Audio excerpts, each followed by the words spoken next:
agora vamos falar um pouquinho de combinação de cores, tá? As pessoas, mesmo assim, com algumas dicas, as pessoas têm muitas dúvidas, né? E aí vem aquela história. Cris, combinação de cores, o que elas significam, como é que elas ficam bem? Por exemplo, eu tenho aqui uma combinação, vamos supor, verde com laranja. É uma combinação muito boa. Tá? A combinação que eu estou falando agora não é a combinação no sentido de misturar um com o outro, é no sentido de uma ao lado da outra, tá? Então, verde com laranja é uma coisa, são duas cores muito presentes na natureza, nas frutas, nas flores, tá? Então, uma combinação que fica bem interessante, o verde com laranja, e é também, olha, verde, dependendo do verde, olha só como ela é complementar, tá? Verde com vermelho, isso aqui também tem muito de verde, verde com laranja, tá? Então é uma cor de contraste, né? São cores complementares. Tem o azul com o verde, que são cores clássicas, ditas frias, tá? Vai lá no outro vídeo, no vídeo anterior, que você vai ver o que eu penso desse negócio de cor fria, cor quente, tá? Então eu tenho o azul e tenho aqui também um verde. Olha só, um já entra no outro, tá? Isso aqui são cores frias, né? Eu acho bem interessante também, são cores bem naturais, cores que você pode colocar, por exemplo, quando você representa uma paisagem, tá? Esse conjunto de 4 cores aqui é muito interessante. Tem o azul e o amarelo também, né? Que também são cores naturais e que remetem ao sol. São cores que realmente combinam, tá? Cores lindas, né?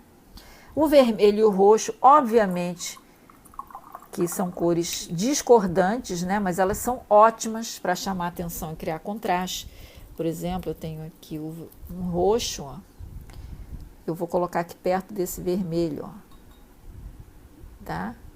Então, ela chama muita atenção. Já pensou você colocar uma roupa onde a sua calça é roxa e a sua blusa é vermelha? Com certeza você não passa despercebido ou despercebida na multidão. Todo mundo vai te olhar. No entanto, pode ser uma combinação legal, tá? E são cores completamente discordantes. Elas estão muito, olha só, discordantes, tá? O vermelho e o violeta. Ou aqui, realmente, elas nem são análogas e nem são complementares, tá? O que mais que a gente tem? A gente tem, por exemplo, rosa. Eu nunca botei, não botei um negócio aqui, rosa. Onde é que tá meu rosa? Acho que é esse aqui, rosa. Rosa e verde. A famosa verde-rosa da mangueira, ó. Combina também, rosa na verdade, é um matiz do vermelho, né? O vermelho é a cor. Rosa é um matiz do vermelho, da cor. Então, o rosa, eu posso dizer que ele é uma complementar do verde, tá? E aí, quando a gente se perde aí nessa, fala para lá, fala para cá, ó. Aqui temos a cor verde, o rosa, ele tá aqui, por aqui, tá? Então, ele tá por aqui. Ele é também um complementar do verde, porque olha esse espaço todo aqui que é verde. Esse espaço todo aqui é complementar deste espaço todo aqui. Então, o rosa que está em algum lugar aqui dentro também é complementar do verde, que é tudo isso aqui, tá bom? Continuando, eu tenho aqui rosa e verde, também posso ter rosa e roxo, que são cores análogas, obviamente.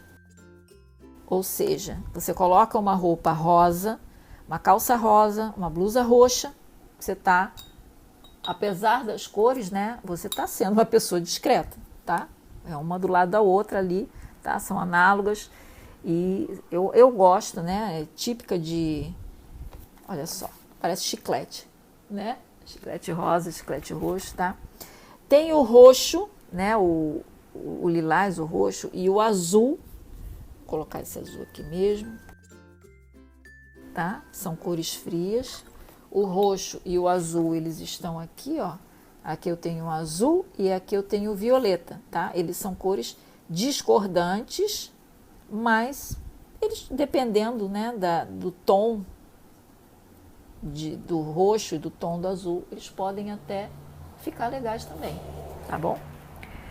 E temos também, bom, amarelo e verde a gente já sabe, né? Porque eles são, amarelo e verde, eles são presentes na natureza.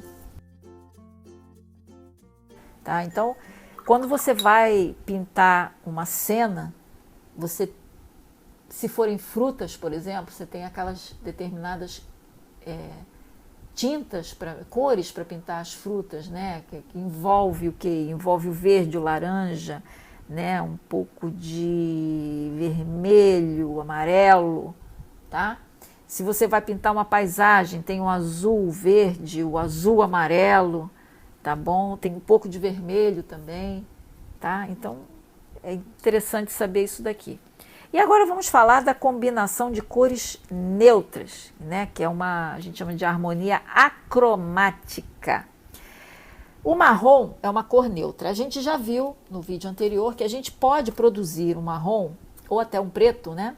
Se a gente misturar, aí não é uma cor do lado da outra, é misturar, como eu fiz aqui, cores complementares. E o marrom é uma cor neutra, é uma cor ótima para, por exemplo, delinear desenhos e dar um tom terroso, né? Ele tem um tom mais suave do que o preto. Às vezes a gente não quer exagerar, não quer gritar colocando um preto, a gente coloca um marrom. Por exemplo, eu aqui agora vou usar um marrom só para você ver. Vou usar aqui um marronzinho só para você ver, ó. Então aqui, por exemplo, voltando agora ao exemplo das nossas sombras, eu aqui, nessa pintura, eu vejo as cores. Eu vejo que tem vermelho, aqui ele tem um tom, ali ele está mais clarinho. Eu estou vendo aqui, né, que tem alguma coisa verde, tá bom? Eu sei que tem vermelho também, um pouquinho. Deu marrom, será que a pessoa pintou de marrom? Será que ela misturou as cores? Não sei, né? Então eu tenho uma coisa colorida aqui. Agora, o que acontece se eu pintar de preto? Também eu fiz isso na outra semana passada, mas eu vou fazer aqui para você ter ideia. O que acontece se eu pintar de preto? Olha como fica gritante. Preto, pronto, preto. Aí o que eu venho, tem que dar uma suavizada. É feio? Não, não é feio. Mas não é tão interessante quanto a outra mistura que eu tinha feito antes, onde eu via outras cores. Aqui eu só vejo preto, preto é preto, acabou a história. Bom, voltando aqui à nossa combinação de cores neutras, né? Você pode pegar um marrom e testá-lo com várias outros matizes, né? Com várias outras cores, e veja como é que ele altera a nossa percepção das outras cores. Então eu vou colocar já aqui um marrom, dois tipos de marrom, aliás, que é para a gente fazer aqui o nosso estudo. Para a gente fazer aqui um estudo de como é que o marrom altera as cores que ficam combinadas a ele. Isso aqui também é combinação de cores, não é mistura, tá? Mistura é uma outra história, não quero misturar, eu quero combinar. Porque esse é um vídeo que já tinham me pedido há tanto tempo, e eu demorei um pouquinho para fazer. Eu vou fazer amarelo oca. Amarelo oca, ele é tudo bem, ele é classificado como amarelo, mas a gente também pode dizer que ele é uma espécie de marrom. Ele parece amarelo mesmo, mas ele também, na minha opinião, se você colocar mais água, menos água, deixar mais concentrado, ele é meio amarronzado. Tá? Então isso aqui é amarelo oca e isso aqui é marrom. Deixa eu escurecer o marrom. E a gente agora vai estudar como esse marrom, como é que as cores se comportam do lado desse marrom. Tá? Então eu vou colocar aqui, por exemplo, um alaranjado. Olha como o laranja se comporta perto de um marrom. Fica bem bonito. Eu acho que é uma cor que combina muito bem laranja com marrom. Ficou bonito, né? Vamos ver um vermelho também. Como é que fica um vermelho? Olha o vermelho, como é que ele fica, como é que ele se comporta perto de um marrom. Também fica bonito. Um amarelo, como é que funciona isso? Também fica legal, fica mais alegre, né? O amarelo. Vamos ver o azul, que é uma cor que eu costumo ver em aniversário de criança, bolo marrom e azul. Eu particularmente não gosto, mas isso é gosto pessoal, ó, marrom e azul, tá vendo? Como é que ele se comporta com um verde, por exemplo? Eu acho que o marrom e o verde, eles são uma combinação muito legal. São cores terrosas, né? Cores da natureza, muito presentes da natureza, né? Aqui eu vou botar um outro tipo de azul só pra gente ver, ó. Aqui eu vou colocar, aqui que eu não coloquei, vou colocar um lilás. E vou colocar um preto também. Então veja que ele altera a nossa percepção das cores. Olha só. Como é que fica alterado? Uma coisa é eu olhar estas cores, ó, vermelho, isoladamente. Outra coisa é quando eu coloco o marrom do lado, tá? Então ele meio que dá uma suavizada nisso aqui, tá bom? Agora eu vou fazer nesse outro tipo aqui. Vou acelerar a câmera para a gente ver como é que fica desse jeito aqui.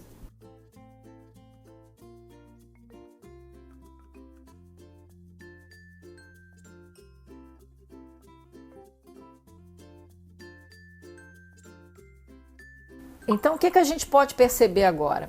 O que a gente pode perceber é o seguinte, nesse aqui, ele é um tom mais escuro de marrom. Então, tudo que eu coloquei aqui, elas meio que anulam uma a outra, como se houvesse um certo equilíbrio. Ela não destaca tanto assim essas de fora, porque ela compete com elas também, tá? Nesse outro aqui, eu usei um amarelo oca, que é aquele marrom mais clarinho, né? Apesar do nome amarelo, dependendo do fabricante, é amarelo mesmo, tá? Mas vamos dizer que ele seja um marrom bem clarinho. Olha como as outras cores se sobrepõem a ele. Olha só, como esse azul ele fica mais intenso aqui, tá? Ao mesmo tempo em que ele suaviza, né? Porque por ser mais light, né? Mais clarinho, ele também deixa que as outras cores se sobreponham suavemente a ele, sem ser uma coisa gritante, tá? Então, cabe a você escolher o tom aqui do marrom quando você for fazer essas misturas do marrom com o laranja, com o vermelho, com o amarelo, tá bom? E escolher também o tom dessas outras cores aqui. Tudo isso, por mais que eu faça um desenho, por mais que eu pinte, são milhares de combinações que a gente pode fazer aqui, tá? Eu só estou te dando assim uma ideia para você estudar, sabe? Pega um bloco de papel e sai pintando, sai vendo como é que fica, o que acontece, tá bom? Agora eu vou fazer um hexágono, mas só que eu vou fazer um hexágono na cor preta. Por quê? O preto e o branco, tecnicamente, eles são cores neutras, eles são tidos como cores neutras.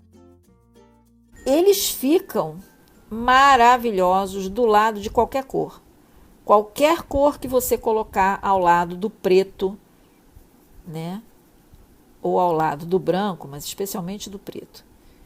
Ao lado do preto, essa cor, ela pula.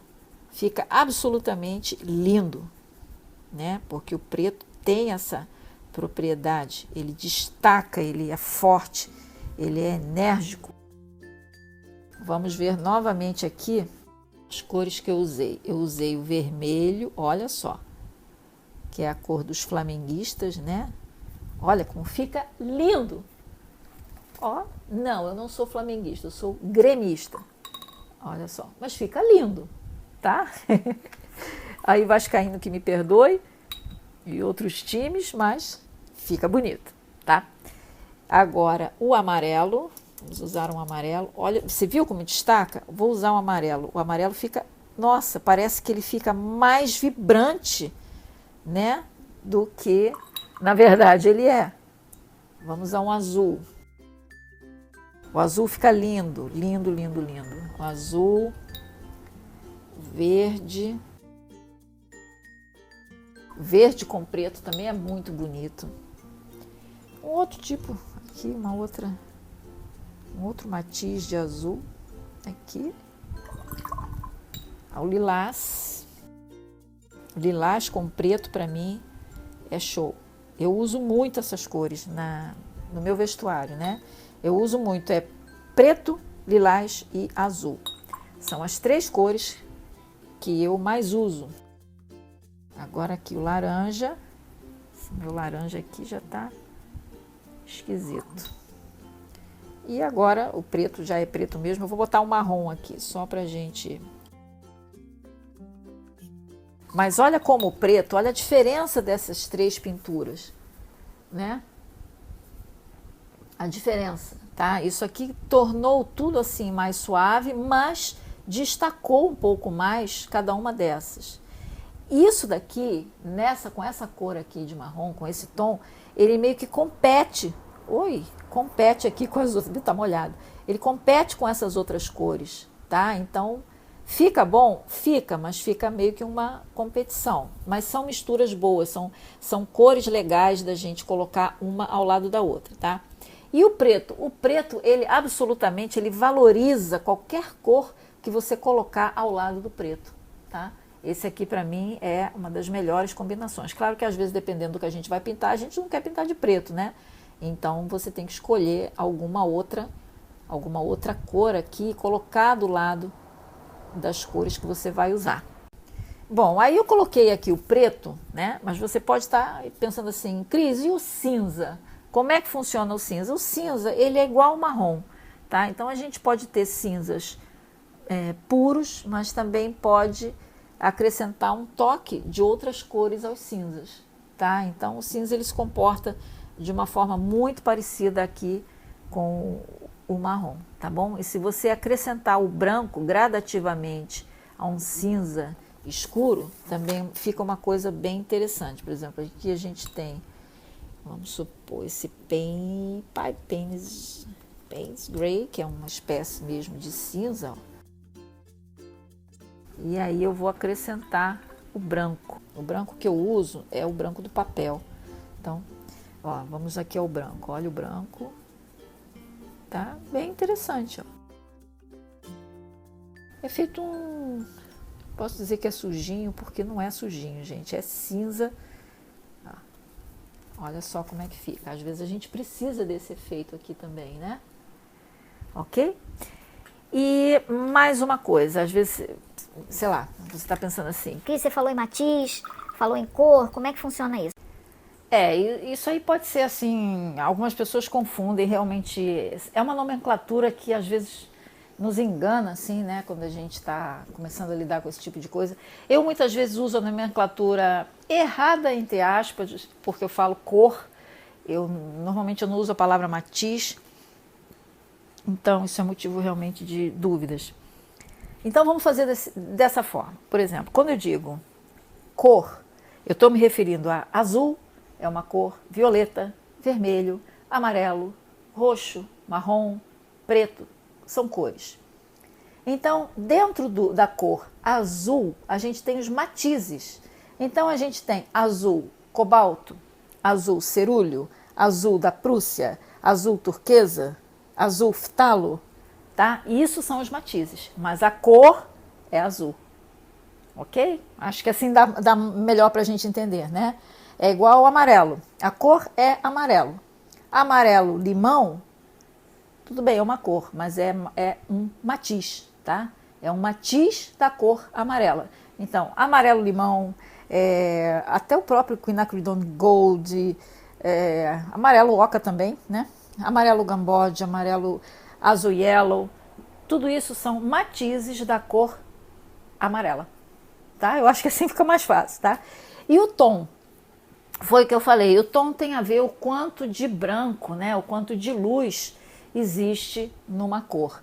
Então, quando eu digo azul claro, né? Eu estou dizendo, né, o quanto de luz ou de branco existe naquela cor, tá? Então, azul claro, azul escuro, azul médio, isso é o tom, tá bom? A gente tem aquela escala tonal, né, que vai de uma cor bem pura, né, bem pigmentada, e vai diluindo, no caso da aquarela, vai diluindo, até que chega aqui ao branquinho. Mas a escala de tons eu vou fazer na semana que vem, no nosso próximo vídeo, porque aí fica tudo assim bem resolvido, né, bem amarradinho, tá?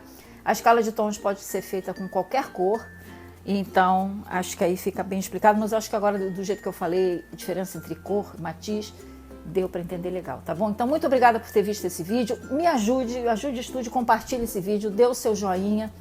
Deixe escrito aqui nos comentários como é que você lida com essa coisa de cores, se você tinha essas informações. Se você sabe de mais informações que possa deixar aqui no canal para todo mundo ler. Eu agradeço muito, ok? Obrigada, beijo! Tchau, tchau!